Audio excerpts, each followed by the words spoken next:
Salut à tous, bienvenue sur Trade Life Future. Je voulais vous faire une petite démonstration de la puissance de l'indicateur Ishimoku donc sur la paire euro-dollar ce matin. Donc on va regarder, donc en journalier on voit que la baisse s'est bien déclenchée comme prévu. On a un premier support qui est où on est à peu près, donc on voit qu'on a fait un rebond technique. Et là on revient donc déjà sous la Kijun en 5 minutes. En 1 minute, on va surveiller déjà le retour sur ma Kijun. On voit que le nuage pour l'instant il est acheteur sur 1 minute. Par contre, en 15 minutes, on voit qu'on a quand même, un bon petit mouvement donc, à surveiller. On va regarder si on a un repli sur la Kijun. Donc j'ai vendu parce que là tout de suite on a cassé la bougie précédente, pas grand chose, mais normalement ça doit suffire pour aller chercher déjà un retour sur Tenkan. La Tenkan c'est la petite ligne violette, grise pardon ici. Donc c'est bien sûr avec un spread, donc ce sera peut-être pas aussi précis. Donc point d'entrée ici, 1,3728,7 avec un stop juste en dessus de la Kijun. Et on va voir si on arrive à prendre des profits. Donc le stop 0 il sera rapide normalement. On va voir. Donc ici sur 15 minutes il reste 12 secondes dans la bougie. Donc on va avoir une nouvelle bougie de 15 minutes. Sur ce trade, qu'est-ce que je risque? Et ben donc j'ai un stop qui me coûterait, s'il est touché, 18-20 euros. Voilà. Donc là on voit que sur 15 minutes il est un tout petit peu trop serré, donc je vais l'élargir. 25 euros pour le double de profit quasiment. De toute façon, je pense qu'on n'ira pas dessus. Voilà. Donc on va regarder, on va laisser faire le trade. Je vais juste mettre ma charte 4 heures, voir où on en est.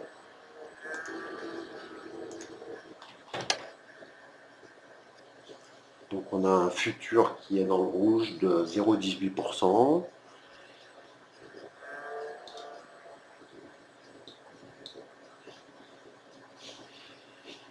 On va regarder.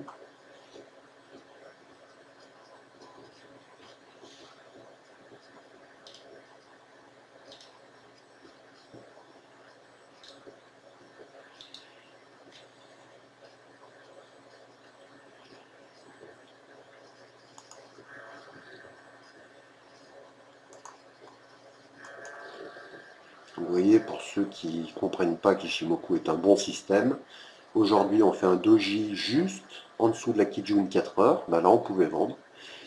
Hein, vous voyez, c'est pas plus compliqué que ça, souvent c'est même presque trop simple. Donc là c'est du scalping, hein, on ne va pas chercher à faire énormément de points. Vous voyez que là j'ai une autre position que j'ai pris, donc en plus en petit moyen terme on va dire, je vise le nuage à 36,30. Donc là par contre j'ai mis un stop 0 et j'ai pris pratiquement tous mes profits. Là si je reviens sur mon stop 0, on va dire si je reviens sur mon stop pardon, je dis un peu n'importe quoi. En fait, j'ai sorti quasiment tout le levier. En fait, ce qu'il faut comprendre, c'est ça. Et même si on revenait sur en dessus de mon prix, je ne perdrais à peine 5 euros. Donc c'est pour ça que le stop 0, pour moi, est jouable. Je ne laisse jamais sur l'euro beaucoup de levier en stop 0, ça ne sert pas à grand chose. Je préfère toujours, il vaut mieux prendre des profits, quitte à retrader après, on a toujours des entrées, des opportunités. Il n'y a pas vraiment de raison de risquer des stops zéro avec un gros levier. Alors pourquoi l'euro baisse ce matin? Certainement aussi pour la politique qui a été décidée par la BCE, donc peut-être un nouveau plan d'assouplissement LTRO, sachant qu'en général ce genre de plan dilue la monnaie, donc voilà, on a eu un mouvement baissier. Après, bon, on verra bien. On verra bien, c'est pas notre problème, nous on trade ce qu'on voit sur nos graphiques. Et réellement, en fait, les fondamentaux, c'est bien, mais bon, c'est pas le plus important.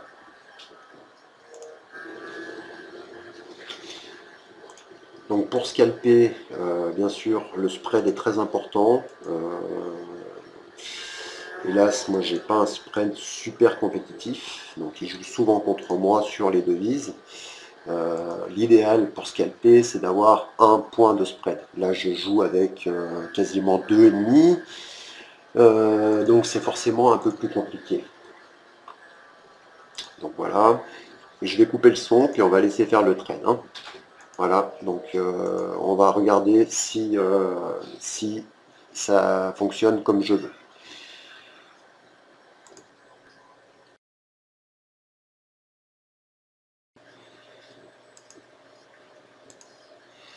Alors, ben voilà. Donc vous voyez, ça se passe plutôt bien.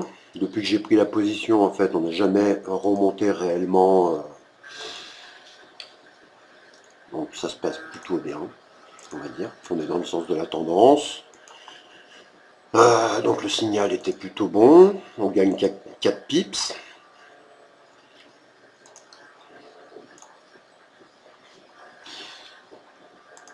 Des fois, vous voyez, hein, le plus simple marche très bien. Là, je pense que... Donc on est rentré à 28, on a un stop un peu large maintenant, on va dire. On va pouvoir le rattraper un peu. Donc avec un 11 sur ce levier. Un levier de 20K. On peut prendre un petit profit.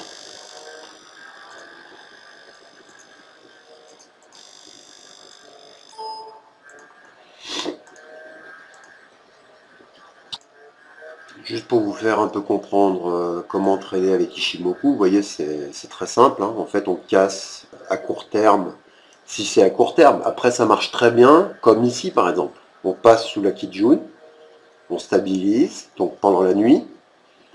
Ce matin, les marchés ouvrent, on a un doji, on voit qu'on est sous la Kijun, on peut vendre. On a une Tenkan, en fait, on a la Tenkan qui est en dessus du cours, ce qui est très bien.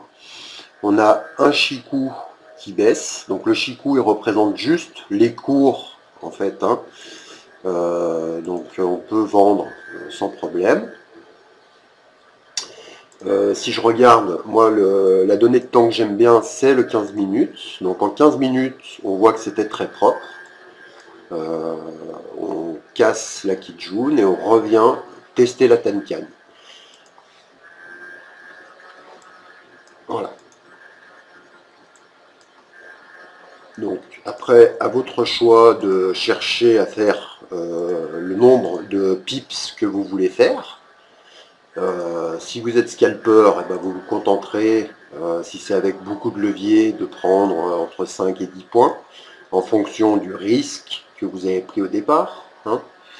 À savoir que là, de toute façon, je suis rentré ici, donc sur du très court terme, et si le prix était repassé au-dessus de ce chandelier-là, j'aurais pas forcément attendu trop. J'aurais préféré fermer ma position ici avec une petite perte et reprendre éventuellement un autre trade après. Voilà, donc c'est des petits trucs. Voilà. Donc j'espère que ça vous donne une idée un peu de comment trader avec Ishimoku. Donc par exemple, si je prends l'exemple ici, le signal baissier qu'on a ici, il sera valide donc pour du moyen terme, donc votre tendance de l'euro-dollar, un peu comme celui qu'on a eu ici.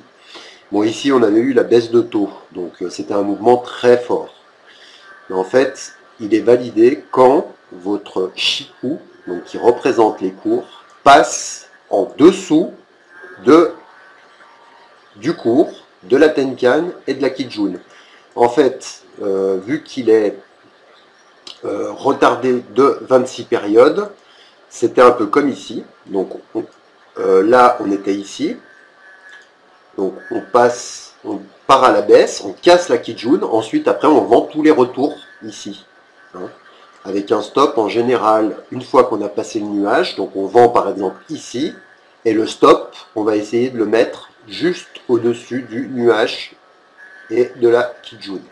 Et ici, bah, ça marchait très bien.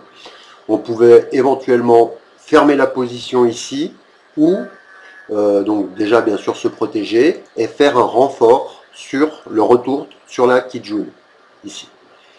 Voilà. Donc en général, on ferme la position quand le Chikou touche les cours. Hein. Donc ici, quoi qu'il en soit, il fallait fermer la position. C'était la fermeture de position ici. Pour un cas haussier, c'est exactement la même chose. Donc là, on est baissier. On repasse au-dessus. Attendez, excusez-moi parce que.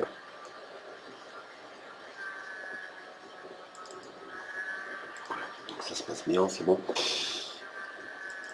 Donc oui, je disais pour un cas haussier. Donc là, on est baissier. On reteste encore une fois la Kijun. On repart à la baisse. Donc là, on ne prend toujours pas d'achat normalement.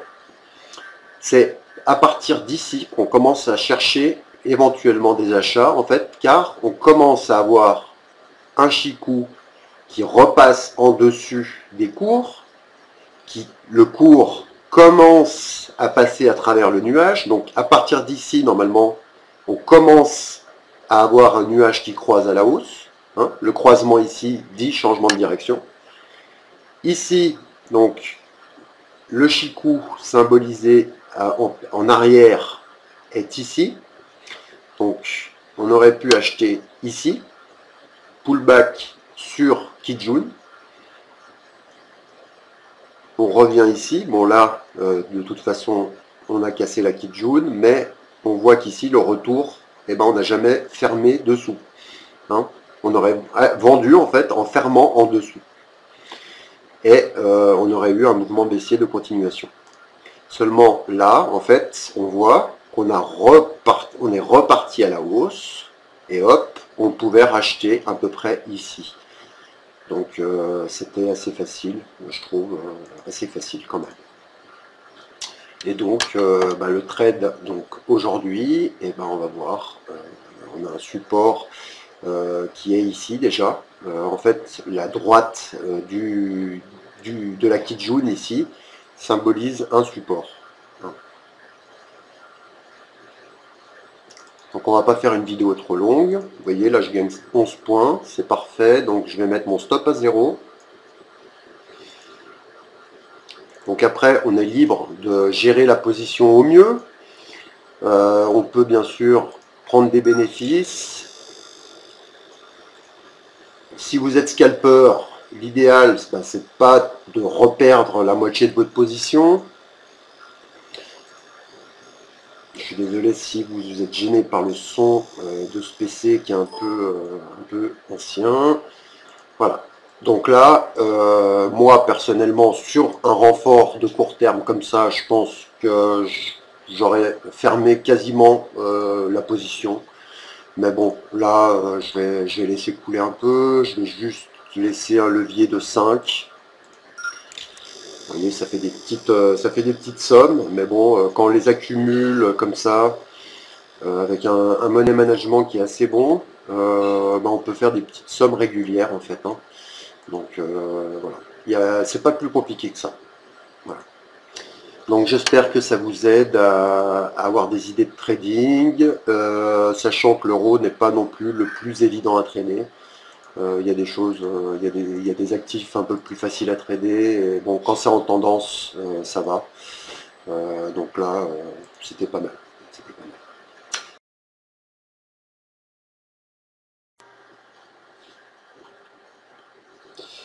Donc ben voilà pour la fin de cette vidéo. Ben, j'espère vraiment que ça vous sert les petits tutos que je vous fais. Donc j'espère vraiment que ça vous apprend un peu à vous servir des différents outils qui peuvent vous aider dans le trade de tous les jours.